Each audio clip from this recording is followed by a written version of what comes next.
Feliz y bendecido día, aprendiendo un curso de milagros. El secreto de la verdadera oración es olvidarte de las cosas que crees necesitar. Pedir algo específico es igual que ver el pecado primero y luego perdonarlo. Del mismo modo, al orar pasas por alto tus necesidades específicas, tal como las ves, y las dejas en manos de Dios. Ahí se convierten en los regalos que le haces, pues le dicen que no antepondrás otros dioses a Él, ni que quieres otro amor que el suyo. Este libro es un comienzo, no un final.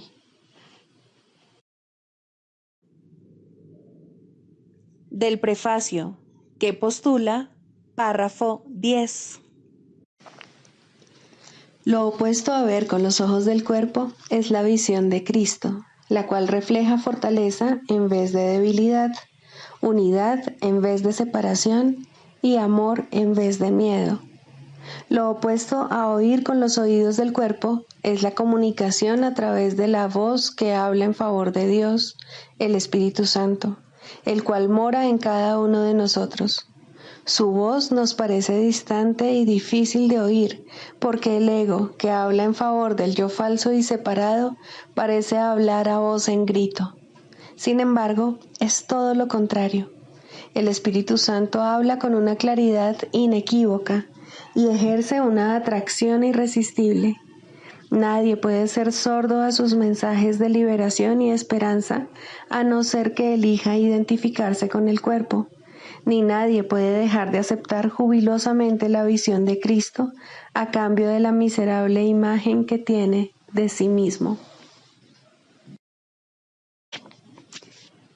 Introducción.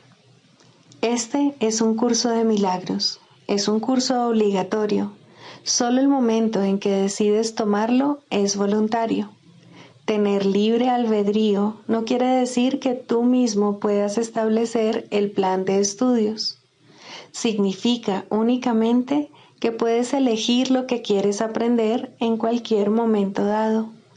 Este curso no pretende enseñar el significado del amor, pues eso está más allá de lo que se puede enseñar.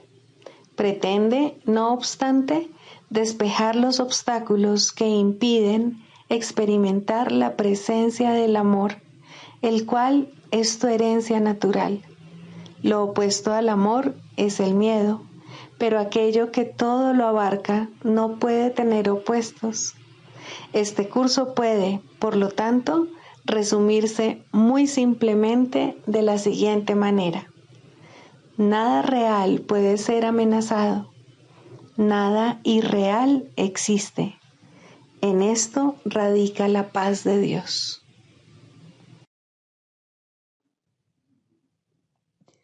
Capítulo 1. El significado de los milagros. Primero, principios de los milagros. Principio 33. Los milagros te honran porque eres digno de ser amado. Desvanecen las ilusiones que albergas acerca de ti mismo y perciben la luz en ti. De esta forma, al liberarte de tus pesadillas, expían tus errores. Al liberar a tu mente de la prisión de tus ilusiones, te restauran la cordura. Capítulo 16. El perdón de las ilusiones. Segundo, el poder de la santidad. Puede que aún pienses que no es posible entender lo que es la santidad, porque no puedes ver cómo se puede extender de manera que incluya a todo el mundo. Y se te ha dicho que para que seas santa, tiene que incluir a todo el mundo. La extensión de la santidad no es algo que te deba preocupar, pues no comprendes la naturaleza de los milagros. Tampoco eres tú el que los obra. Esto lo demuestra el hecho de que los milagros se extienden más allá de los límites que tú percibes. ¿Por qué preocuparte por cómo se va a extender el milagro a toda la filiación cuando no entiendes lo que es el milagro? Un atributo no es más difícil de entender que el todo del que forma parte. Si los milagros existen, sus atributos tienen que ser milagrosos al ser parte de ellos. Existe una tendencia a fragmentar y luego a ocuparse de la verdad de una pequeña porción del todo. Eso no es más que un intento de evitar el todo o de no querer contemplarlo, concentrándote en lo que crees que te sería más fácil entender, lo cual no es sino otra manera en la que aún tratas de limitarte a tu propio entendimiento. Otra manera de considerar los milagros, que es mucho mejor y más útil, es esta. Los milagros son algo que no entiendes ni total ni parcialmente, pero se han manifestado a través de ti. Por lo tanto, tu entendimiento no es necesario, mas sigue siendo imposible llevar a cabo lo que no entiendes. Así que debe haber algo en ti que sí entiende.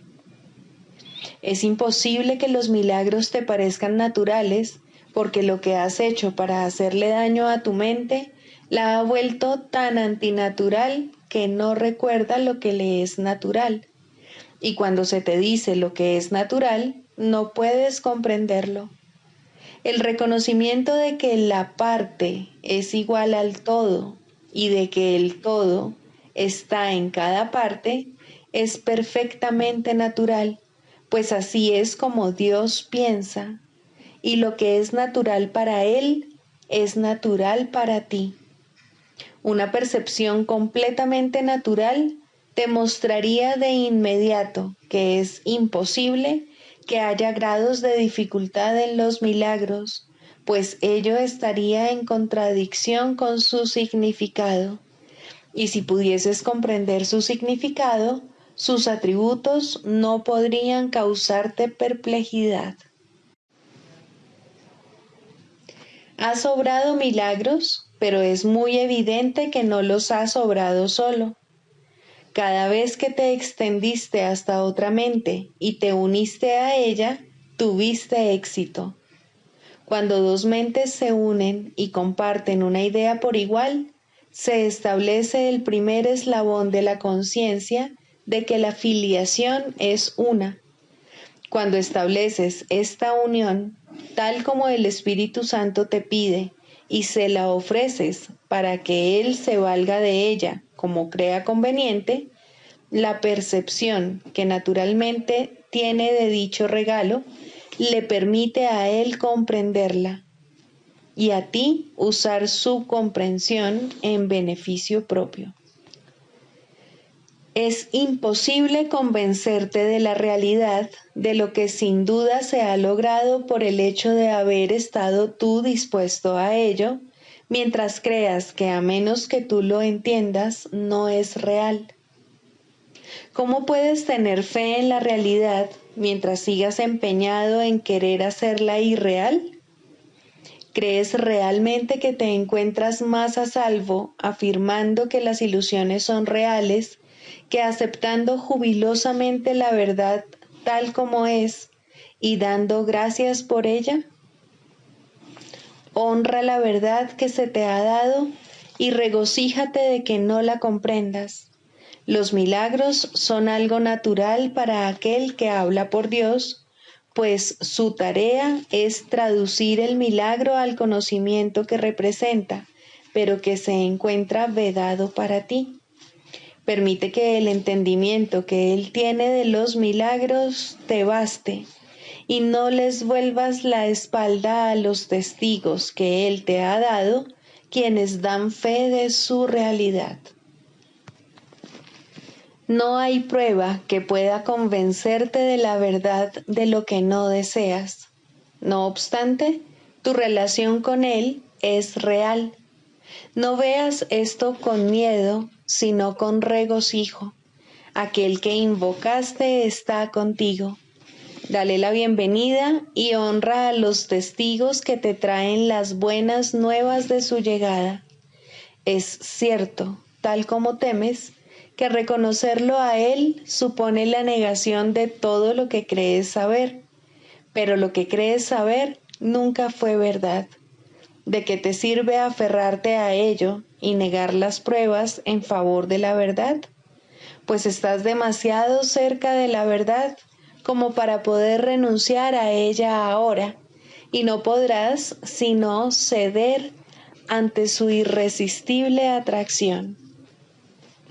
Puedes demorar esto ahora, pero solo por un tiempo. El anfitrión de Dios te ha llamado y tú le has oído. Nunca jamás volverás a estar completamente dispuesto a no escuchar. Este es un año de júbilo, en el que escucharás cada vez más y en el que la paz aumentará en igual medida. Tanto el poder de la santidad como la debilidad del ataque se están llevando a tu conciencia, y esto se ha logrado en tu mente, que está firmemente convencida de que la santidad es debilidad y el ataque poder. ¿No es este milagro prueba suficiente de que tu maestro no procede de ti? Pero recuerda también que cada vez que escuchaste su interpretación, los resultados te produjeron júbilo. ¿Preferirías acaso los resultados de tu interpretación, teniendo en cuenta honradamente cuáles han sido dichos resultados? Dios dispone para ti algo mejor. ¿No podrías contemplar con más caridad a quien Dios ama con perfecto amor? No hagas interpretaciones que se opongan al amor de Dios, pues tienes muchos testigos que hablan de Él tan claramente que solo los ciegos y los mudos podrían no verlos ni oírlos. Decídete este año a no negar lo que Dios te ha dado. Despierta y compártelo, pues esa es la única razón por la que Él te ha llamado. Su voz ha hablado claramente, pero tienes muy poca fe en lo que oíste, debido a que has preferido tener más fe en el desastre que has ocasionado. Resolvamos hoy juntos aceptar las buenas nuevas de que este desastre no es real y de que la realidad no es un desastre. La realidad es algo seguro, está a salvo y es completamente bondadosa con todo el mundo y con todas las cosas. No hay amor más grande que aceptar esto y alegrarse, pues el amor solo pide que seas feliz y te dará todo lo que contribuya a tu felicidad. El Espíritu Santo jamás ha dejado de resolver por ti ningún problema que hayas puesto en sus manos, ni jamás dejará de hacerlo. Cada vez que has tratado de resolver algo por tu cuenta, has fracasado. ¿No es hora ya de que conectes todos estos hechos y te des cuenta de lo que significan? Este es el año en que debes poner en práctica las ideas que se te han dado, pues las ideas son fuerzas poderosísimas que deben ponerse en práctica y no dejar en desuso. Ya te han dado suficientes pruebas de su poder como para que desees depositar tu fe en ellas y no en su negación. Dedica este año a la verdad y déjala obrar en paz. Ten fe en aquel que tiene fe en ti. Piensa en lo que realmente has visto y oído y acéptalo. ¿Cómo puedes estar solo con semejantes testigos? Libro de ejercicios. Pregunta 4. ¿Qué es el pecado? El pecado es demencia. Es lo que hace que la mente pierda su cordura y trate de que las ilusiones ocupen el lugar de la verdad. Y al estar loca, La mente ve ilusiones donde la verdad debería estar y donde realmente está. El pecado dotó al cuerpo con ojos, pues, ¿qué iban a querer contemplar los que están libres de pecado? ¿Para qué iban a querer la vista, el sonido o el tacto? ¿Qué iban a querer oír o intentar asir? ¿Qué necesidad iban a tener de los sentidos? Usar los sentidos es no saber, y la verdad solo se compone de conocimiento y de nada más. El cuerpo es el instrumento que la mente fabricó en su afán por engañarse a sí misma. Su propósito es luchar, mas el objetivo por el que lucha puede cambiar, y entonces el cuerpo lucha por otro objetivo. Lo que ahora persigue lo determina el objetivo que la mente ha adoptado para sustituir a la meta de engañarse a sí misma que antes tenía. La verdad puede ser su objetivo, tanto como las mentiras, y así los sentidos buscarán lo que da fe a la verdad. El pecado es la morada de las ilusiones, las cuales representan únicamente cosas imaginarias procedentes de pensamientos falsos. Las ilusiones son la prueba de que lo que no es real lo es. El pecado prueba que el Hijo de Dios es malvado, que la intemporalidad tiene que tener un final y que la vida eterna sucumbirá ante la muerte. Y Dios mismo ha perdido al Hijo que ama, y de lo único que puede valerse para alcanzar su plenitud es la corrupción. La muerte ha derrotado su voluntad para siempre. El odio ha destruido el amor y la paz ha quedado extinta para siempre. Los sueños de un loco son pavorosos y el pecado parece ser ciertamente aterrador. Sin embargo, lo que el pecado percibe no es más que un juego de niños. El Hijo de Dios puede jugar a haberse convertido en un cuerpo que es presa de la maldad y de la culpabilidad, y a que su corta vida acabe en la muerte. Mientras tanto, su Padre ha seguido derramando su luz sobre él y amándolo con un amor eterno que sus pretensiones no pueden alterar en absoluto. ¿Hasta cuándo, Hijo de Dios, vas a seguir jugando el juego del pecado? ¿No es hora ya de abandonar esos juegos peligrosos? ¿Cuándo vas a estar listo para regresar a tu hogar? ¿Hoy quizá? El pecado no existe. La creación no ha cambiado. ¿Deseas aún seguir demorando tu regreso al cielo? ¿Hasta cuándo, Santo Hijo de Dios, vas a seguir demorándote? ¿Hasta cuándo? Lección 255. Elijo pasar este día en perfecta paz. No me parece que pueda elegir experimentar únicamente paz hoy. Sin embargo, mi Dios me asegura que su Hijo es como Él, que pueda hoy tener fe en aquel que afirma que soy el Hijo de Dios, y que la paz que hoy elijo experimentar dé fe de la verdad de sus palabras. El Hijo de Dios no puede sino estar libre de preocupaciones y morar eternamente en la paz del cielo. En nombre suyo, consagro este día a encontrar lo que la voluntad de mi Padre ha dispuesto para mí, a aceptarlo como propio y a concedérselo a todos sus hijos, incluido yo. Así es como deseo pasar este día contigo, Padre mío. Tu Hijo no te ha olvidado. La paz que le otorgaste sigue estando en su mente y es ahí donde elijo pasar este día.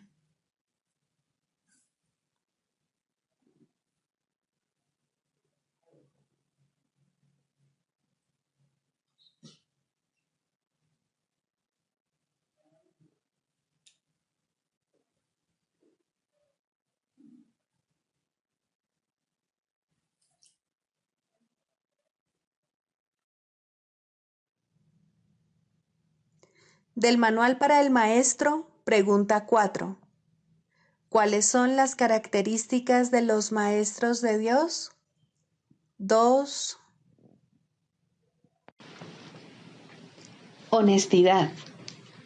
Todas las demás características de los maestros de Dios se basan en la confianza. Una vez que ésta se ha alcanzado, las otras se suceden naturalmente. Solo los que tienen confianza pueden permitirse ser honestos, pues solo ellos pueden ver el valor de la honestidad. La honestidad no se limita únicamente a lo que dices. El verdadero significado del término es congruencia. Nada de lo que dices está en contradicción con lo que piensas o haces. Ningún pensamiento se opone a otro. Ningún acto contradice tu palabra, ni ninguna palabra está en desacuerdo con otra. Así son los verdaderamente honestos. No están en conflicto consigo mismos a ningún nivel. Por lo tanto, les es imposible estar en conflicto con nada o con nadie. La paz que experimentan los maestros de Dios avanzados se debe en gran medida a su perfecta honestidad. Solo el deseo de engañar da lugar a la pugna. El que es uno consigo mismo no puede ni siquiera concebir el conflicto. El conflicto es el resultado inevitable del autoengaño, y el autoengaño es deshonestidad. Para un maestro de Dios, nada supone un desafío, pues ello implicaría que se abrigan dudas, y la confianza en la que los maestros de Dios descansan con absoluta seguridad hace que les sea imposible dudar. Por lo tanto, solo pueden triunfar. En esto, como en todo, son honestos. Solo pueden triunfar porque nunca hacen su propia voluntad. Eligen por toda la humanidad, por todo el mundo y por todas las cosas que en él habitan, por lo que es inalterable e inmutable, más allá de las apariencias, y por el Hijo de Dios y su Creador. ¿Cómo no iban a triunfar? Eligen con perfecta honestidad, tan seguros de sí mismos como de su elección.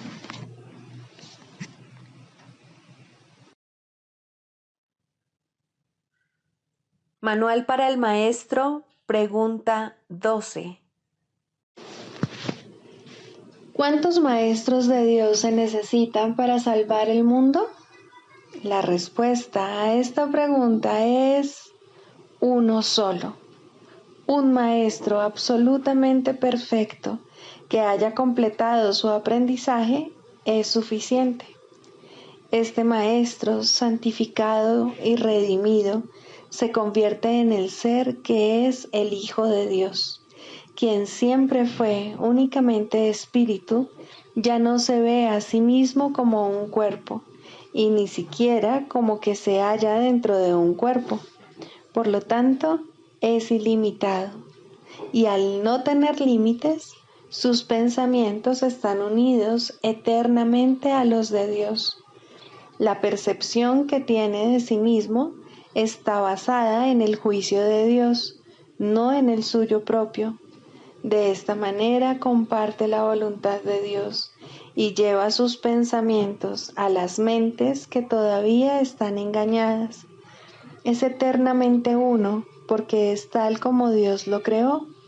Ha aceptado a Cristo y se ha salvado. De esta forma, el Hijo del Hombre se vuelve el Hijo de Dios. Esto no es realmente un cambio, es más bien un cambio de mentalidad. Nada externo cambia, pero todo lo interno refleja ahora únicamente el amor de Dios. Ya no hay que temer a Dios, pues la mente no ve ninguna razón para el castigo. Los maestros de Dios aparentan ser muchos, pues eso es lo que necesita el mundo. Mas al estar unidos en un solo propósito, el cual comparten con Dios, ¿cómo podría haber separación entre ellos? ¿Qué importa entonces si se presentan de muchas maneras? Sus mentes son una, y así su unión es total.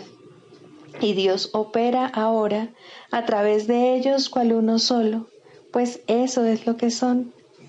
¿Por qué es necesaria la ilusión de que hay muchos?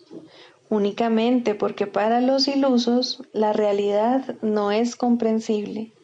Son muy pocos los que pueden oír la voz de Dios, y ni siquiera estos pueden comunicar sus mensajes directamente por medio del Espíritu que se los dio. Necesitan un medio a través del cual puedan comunicarse con aquellos que no se dan cuenta de que son espíritus. Un cuerpo que éstos puedan ver, una voz que comprendan y escuchen sin el temor que la verdad suscitaría en ellos. No olvides que la verdad solo puede llegar allí donde se le da la bienvenida sin temor. Por eso es por lo que los maestros de Dios necesitan un cuerpo, pues de otra manera su unidad no se podría reconocer directamente. Lo que convierte a los maestros de Dios en maestros es su reconocimiento del verdadero propósito del cuerpo. A medida que avanzan en su profesión, se afianzan más y más en la certeza de que la función del cuerpo no es otra que la de permitir que la voz de Dios hable a través de ellos a otros oídos humanos. Estos oídos llevarán la mente del oyente mensajes que no son de este mundo, y la mente entenderá debido a su origen. Como resultado de este entendimiento, este nuevo Maestro de Dios reconocerá cuál es el verdadero propósito del cuerpo, la única utilidad que realmente tiene. Esta lección basta para dejar que entre el pensamiento de unidad, y lo que es uno se reconoce como uno. Los maestros de Dios parecen compartir la ilusión de la separación, pero por razón del uso que hacen del cuerpo, no creen en la ilusión a pesar de las apariencias. La lección fundamental es siempre esta: el cuerpo se convertirá para ti en aquello para lo que lo uses. Úsalo para pecar o para atacar, que es lo mismo, y lo verás como algo pecaminoso. Al ser algo pecaminoso es débil, y al ser débil sufre y muere. Úsalo para llevar la palabra de Dios a aquellos que no la han oído, y el cuerpo se vuelve santo. Al ser santo no puede enfermar ni morir. Cuando deja de ser útil, se deja a un lado. Eso es todo. La mente toma esta decisión, así como todas las que son responsables de la condición del cuerpo. El Maestro de Dios, no obstante, no toma esta decisión por su cuenta. Hacer eso sería conferirle al cuerpo un propósito distinto del que lo mantiene santo. La voz de Dios dirá cuándo ha llevado a término su cometido, tal como le dice cuál es su función. Mas Él no sufre, tanto si se va como si se queda. Ahora es imposible que pueda enfermar. La unicidad y la enfermedad no pueden coexistir. Los maestros de Dios eligen ver sueños por un tiempo. Es una elección consciente, pues han aprendido que toda elección se hace conscientemente, con pleno conocimiento de sus consecuencias. El sueño afirma lo contrario, pero ¿quién pondría su fe en sueños una vez que los has reconocido como tales? Ser conscientes de que están soñando es la verdadera función de los maestros de Dios, quienes observan a los personajes del sueño ir y venir, variar y cambiar, sufrir y morir, mas no se dejan engañar por lo que ven. Reconocen que considerar a una de las figuras del sueño como enferma y separada no es más real que considerarla saludable y hermosa. La unidad es lo único que no forma parte de los sueños, y esta unidad, que indudablemente les pertenece, es lo que los maestros de Dios reconocen como lo que se encuentra tras el sueño, más allá de toda apariencia.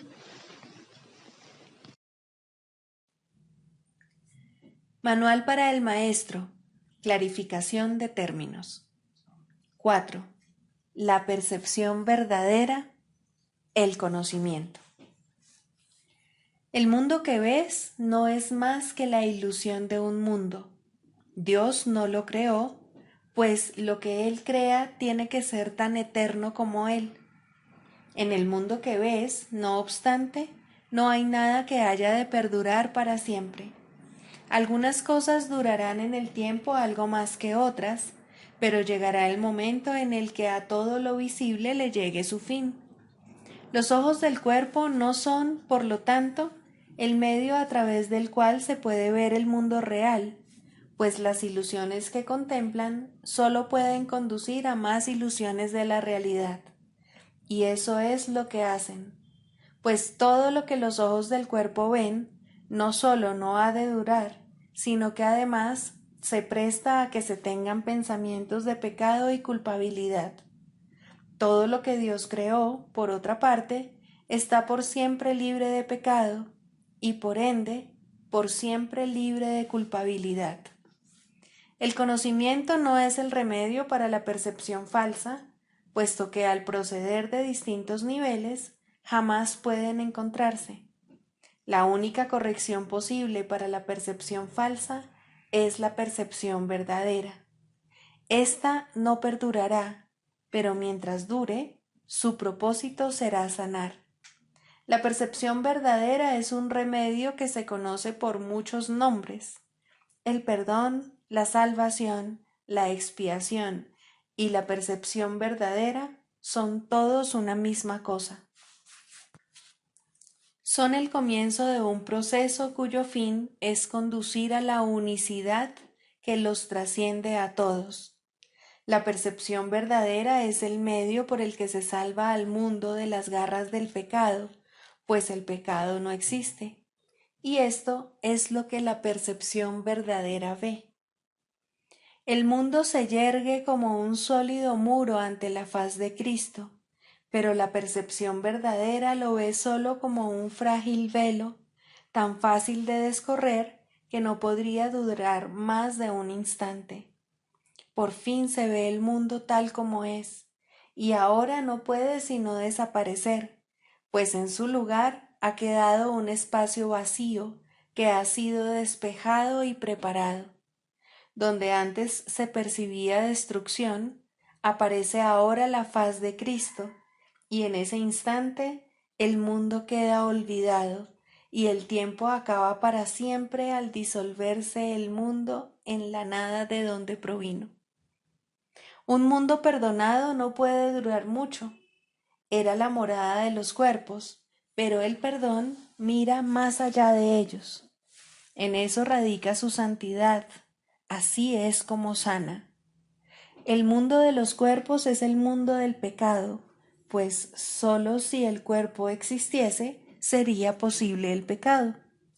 El pecado acarrea culpabilidad tan irremediablemente como el perdón acaba con ella. Y una vez que ha desaparecido todo rastro de culpabilidad, ¿qué queda que pueda seguir manteniendo al mundo separado y fijo en su lugar? Pues la idea de lugar habrá desaparecido también junto con el tiempo. El cuerpo es lo único que hace que el mundo parezca real, pues, al ser algo separado, no puede permanecer donde la separación es imposible. El perdón prueba que es imposible porque no lo ve, y lo que entonces pasas por alto deja de ser comprensible para ti, tal como una vez estabas seguro de su presencia. Este es el cambio que brinda la percepción verdadera. Lo que antes se había proyectado afuera, ahora se ve adentro, y ahí el perdón deja que desaparezca. Ahí se establece el altar al Hijo, y ahí se recuerda a su Padre. Ahí se llevan todas las ilusiones ante la verdad y se depositan ante el altar. Lo que se ve como que está afuera no puede sino estar más allá del alcance del perdón, pues parece ser por siempre pecaminoso. ¿Qué esperanza puede haber mientras se siga viendo el pecado como algo externo? ¿Qué remedio puede haber para la culpabilidad? Mas, al ver a la culpabilidad y al perdón dentro de tu mente, estos se encuentran juntos por un instante, uno al lado del otro, ante un solo altar. Ahí, por fin, la enfermedad y su único remedio se unen en un destello de luz curativa. Dios ha venido a proclamar lo que es suyo. El perdón se ha consumado. Y ahora el conocimiento de Dios, inmutable, absoluto, puro y completamente comprensible, entra en su reino. Ya no hay percepción, ni falsa ni verdadera. Ya no hay perdón, pues su tarea ha finalizado. Ya no hay cuerpos, pues han desaparecido ante la deslumbrante luz del altar del Hijo de Dios. Dios sabe que ese altar es el suyo, así como el de su Hijo. Y ahí se unen, pues ahí el resplandor de la faz de Cristo ha hecho desaparecer el último instante del tiempo, y ahora la última percepción del mundo no tiene propósito ni causa, pues ahí donde el recuerdo de Dios ha llegado finalmente, no hay jornada, ni creencia en el pecado, ni paredes, ni cuerpos. Y la sombría atracción de la culpabilidad y de la muerte se extingue para siempre. Oh hermanos míos, si tan solo supierais cuánta paz os envolverá y os mantendrá a salvo, puros y amados en la mente de Dios, no haríais más que apresuraros a encontraros con Él en su altar. Santificados sean vuestros nombres y el suyo, pues se unen ahí, en ese santo lugar. Ahí Él se inclina para elevaros hasta Él, liberándoos de las ilusiones para llevaros a la santidad, liberándoos del mundo para conduciros a la eternidad, liberándoos de todo temor y devolviéndoos al amor. El proceso de la psicoterapia. Séptimo, la relación paciente-terapeuta ideal. ¿Quién es entonces el terapeuta y quién el paciente? Al final, todo el mundo desempeña ambos papeles. Aquel que necesita curación debe curar. Médico, cúrate a ti mismo. ¿Quién más, sino tú, necesita curarse? ¿Quién más, si no, necesita curación? Cada paciente que acude a un terapeuta le ofrece a éste la oportunidad de curarse a sí mismo. Por lo tanto, es su terapeuta, y cada terapeuta debe aprender a curarse con cada paciente que acude a él. De esta manera, el terapeuta se convierte en el paciente. Dios no sabe nada de separación. Lo único que sabe es que tiene un hijo. Su conocimiento se ve reflejado en la relación paciente-terapeuta ideal. Dios acude a aquel que lo llama y éste se reconoce a sí mismo en él. Piensa detenidamente, maestro y terapeuta, por quién oras y quién es el que necesita curación, pues la terapia es oración y la curación es su mira y su resultado. ¿Qué es la oración sino la unión de mentes en una relación en la que Cristo puede entrar a formar parte? Esa es su morada, a la que la psicoterapia lo invita. ¿Qué sentido tiene la curación de un síntoma si siempre hay otro que se puede elegir? Mas una vez que Cristo ha entrado, ¿qué otra elección hay salvo permitir que se quede? No hay necesidad de más, pues eso es todo. Ahí está la curación, la felicidad y la paz. Estos son los síntomas de la relación paciente-terapeuta ideal, que reemplazan a aquellos con los que el paciente llegó cuando vino pidiendo ayuda. El proceso que realmente tiene lugar en esa relación es uno en el que el terapeuta le dice de todo corazón a su paciente que todos sus pecados han sido perdonados junto con los propios. ¿Qué diferencia hay entre la curación y el perdón? Solo Cristo perdona, pues conoce su falta total de pecado. Su visión sana la percepción y la enfermedad desaparece, pues una vez que su causa ha sido eliminada, no vuelve a presentarse más. Para que esto tenga lugar, no obstante, se necesita la ayuda de un terapeuta muy avanzado, capaz de unirse al paciente en una relación santa, en la que todo sentido de separación finalmente se supere. Para ello se requiere una cosa y solo una: que el terapeuta no se confunda a sí mismo con Dios en modo alguno. Todo sanador no sanado cae en esta confusión fundamental de una u otra forma al considerarse como su propio creador en lugar de creado por Dios. Rara vez, si acaso, es esta una confusión de la que es consciente, o el sanador no sanado se convertiría instantáneamente en un maestro de Dios y consagraría su vida a la verdadera curación. Antes de llegar a este punto, pensó que estaba a cargo del proceso terapéutico y que, por lo tanto, era responsable de sus resultados. Los errores del paciente se convirtieron así en sus fracasos, y la culpabilidad se convirtió en la cubierta, obscura y fuerte, de lo que debía ser la santidad de Cristo. La culpabilidad es inevitable para aquellos que se valen de su propio juicio al tomar decisiones. La culpabilidad es imposible para aquellos a través de los cuales habla el Espíritu Santo. Eliminar la culpabilidad es el verdadero objetivo de la terapia y el evidente objetivo del perdón. En esto su unicidad se puede apreciar claramente, mas ¿cómo podría experimentar el final de la culpabilidad quien se siente responsable de su hermano en el papel de guía suyo? Tal función presupone un conocimiento que nadie aquí puede tener, una certeza del pasado, del presente y del futuro, así como de todos los efectos que en ellos puedan ocurrir.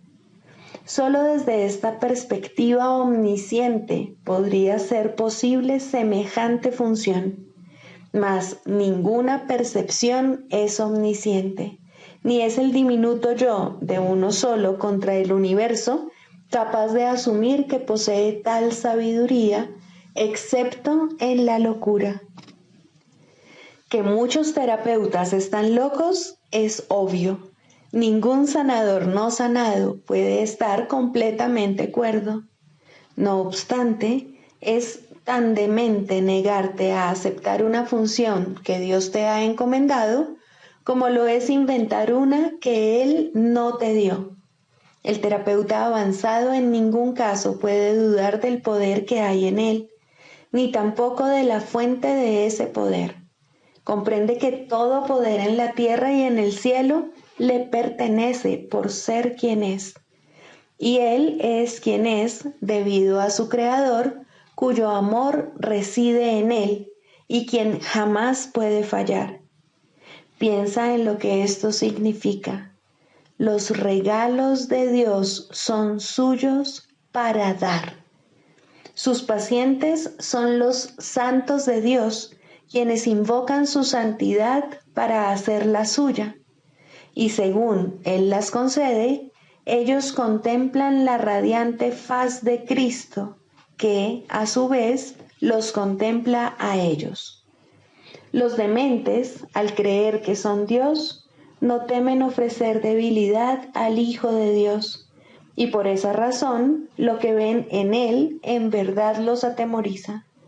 El sanador no sanado no puede evitar sentir miedo de sus pacientes y sospechar de su lealtad por la traición que ve en sí mismo. Intenta curar y en ocasiones tal vez lo consiga. Su éxito será limitado y de corta duración. No ve el Cristo en aquel que acude a él. ¿Qué respuesta puede dar aquel que parece un extraño, ajeno a la verdad y pobre en sabiduría, desprovisto del Dios que le debe ser dado? Contempla a tu Dios en él, pues lo que ves será tu respuesta. Piensa en lo que en realidad significa la unión de dos hermanos, y luego olvídate del mundo y de todos sus míseros triunfos, así como de sus sueños de muerte. Todos son uno y lo mismo, y ahora nada puede recordarse del mundo de la culpa. La habitación se transforma en un templo y la calle en un torrente de estrellas que, rozando suavemente, se desliza más allá de todos los sueños enfermizos. La curación se ha dado, pues lo que es perfecto no necesita curación. ¿Y que puede necesitar perdón allí donde no hay pecado? Siéntete agradecido, terapeuta, que puedes contemplar cosas como estas solo con entender tu verdadero papel. Si no lo haces, habrás negado que Dios te creó y por ende no sabrás que eres su hijo. ¿Quién es tu hermano ahora? ¿Qué santo puede venir para llevarte con él a casa? Has perdido el rumbo. ¿Cómo puedes ahora esperar ver en él una respuesta que te has negado a dar? Cura y cúrate. No hay otra alternativa que pueda jamás conducir a la paz. Deja entrar a tu paciente, pues viene a ti de parte de Dios. ¿No es acaso su santidad suficiente para despertar en ti tu memoria de Él? El canto de la oración. Primero, la causa de la enfermedad. No confundas el efecto con la causa, ni pienses que la enfermedad se encuentra aparte y separada de lo que no puede sino ser su causa. La enfermedad es una señal, una sombra de un pensamiento malvado que parece ser real y justo, de acuerdo con las normas de este mundo. Es la prueba externa de pecados internos y da testimonio de pensamientos rencorosos que hieren y procuran hacer daño al Hijo de Dios. Curar el cuerpo es imposible, y esto queda demostrado por la brevedad de la cura. El cuerpo acabará muriendo de todas maneras, y así lo único que hace su curación es demorar su retorno al polvo de donde nació y al que volverá. La falta de perdón del Hijo de Dios es la causa del cuerpo. No ha abandonado su fuente, y esto queda claramente demostrado por su dolor y envejecimiento y por la marca de la muerte que pesa sobre sí. El cuerpo les parece temeroso y frágil a quienes piensan que sus vidas están bajo su mandato y vinculadas a su inestable y nimio aliento. La muerte los contempla conforme cada momento que pasa se escapa irrevocablemente de sus avariciosas manos sin poderlos retener, y sienten miedo cuando se producen cambios en sus cuerpos y éstos enferman. pues sienten el fuerte hedor de la muerte en sus corazones. El cuerpo puede sanar como efecto del verdadero perdón. Solo eso puede traer el recuerdo de la inmortalidad, que es el don de la santidad y del amor. El perdón no puede sino ser concedido por la mente que comprende que debe pasar por alto todas las sombras que cubren la santa faz de Cristo, entre las cuales la enfermedad se debe considerar una de ellas. No es nada más que esto, la señal del juicio hecho de un hermano sobre otro hermano y del Hijo de Dios sobre sí mismo, pues ha condenado al cuerpo a hacer su prisión y olvidó que fue Él quien le adjudicó ese papel. Lo que el Hijo de Dios ha hecho, ahora Él mismo tiene que deshacerlo, pero no solo, pues se desprendió de la llave de la prisión, su santa impecabilidad y el recuerdo del amor de su Padre. No obstante, se le ha dado ayuda a través de la voz que su Padre puso en él. El poder de curar es ahora el don que le ha concedido su Padre, pues a través de su voz él puede llegar hasta su Hijo y recordarle que el cuerpo puede convertirse en su morada elegida, pero nunca será su hogar en verdad. Es necesario distinguir, por lo tanto, entre la verdadera curación y su defectuosa contraparte. El mundo de los opuestos es el lugar de la curación, pues, ¿qué podría necesitar curación en el cielo?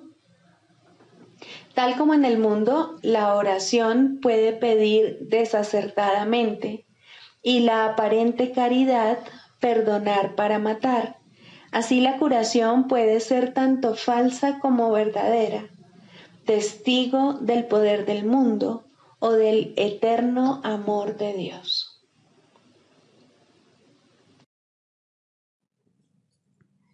Sigamos a Jesús haciendo del perdón algo tan natural como respirar y algo tan vital como el aire. Amén.